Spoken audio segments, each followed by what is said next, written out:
Ready Player One is a science fiction film and is directed by Steven Spielberg and stars Sheriden and Olivia Cooke. And right off the bat, this film is one of the biggest love letters to pop culture and nostalgia fans. This is a film that is filled wall to wall with references from the 1970s, 80s, 90s, 2000s, and 2010s. And these references include comic books, movies, video games, music, TV shows. If you grew up in that period, then this film is definitely for you. And this is a film that is made for everyone, even if the younger generation don't get the older references. But unfortunately, I do have problems with this movie, and they are really major. For one thing, this film lives and dies on its pop culture references. Because without those references, this film was pretty much bland. The characters weren't that strong and the film wasn't written that well. With the characters, no one gives a bad performance. Everyone does their job and Olivia Cooke gives the best performance in the film. But it's just the characters themselves weren't interesting. In fact, when Sheridan's character meets Olivia Cooke's character in the video game for the first time ever, he's immediately in love. And throughout the film, we get this relationship forced in our face. In fact, I wouldn't have minded the relationship if they actually fleshed it out and they actually developed it properly. Instead, it comes off as a forced cliche that happens in these sort of films with these sort of characters. And with the film's writing, while it does have a powerful message about how people are using technology way too much and are like constantly looking down at our phones, the writing was pretty much standard fare action adventure type stuff. One more thing that bugged me was the film had a weak finale. When the film was wrapping up, there was no big bang to tell you like, you just witnessed a great movie. Instead, it pretty much ends just like,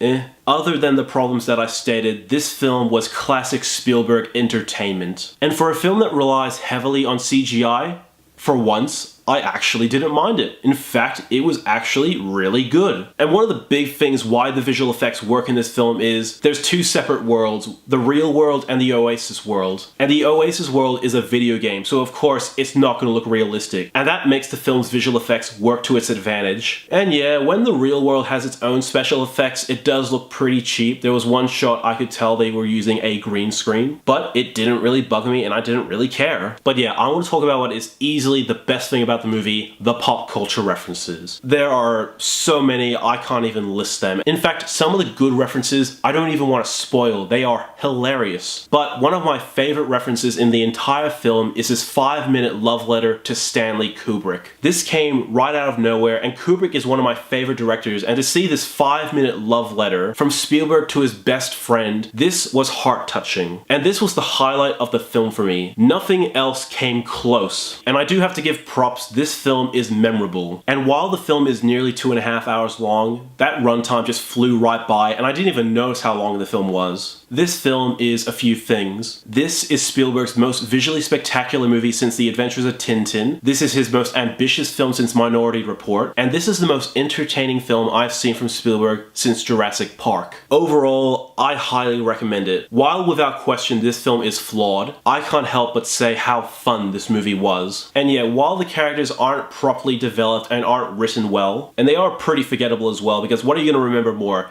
The pop culture references or these characters that you've never heard of before. And the film tends to hammer in exposition a little bit too much. But besides that, this film more than met my expectations. Spielberg's past few films have just been average and okay. This film captured the Spielberg of old. The visual effects were amazing. The nostalgia factor is one of the best things about this film. And as soon as you can, this is definitely a must-see. And I'm gonna give Ready Player One an 8.5 out of 10. Thank you so much for watching. If you like what you see, be sure to like my Facebook page, follow me on Twitter, and subscribe to my channel below. As always, I'm NETX5. Thank you for watching.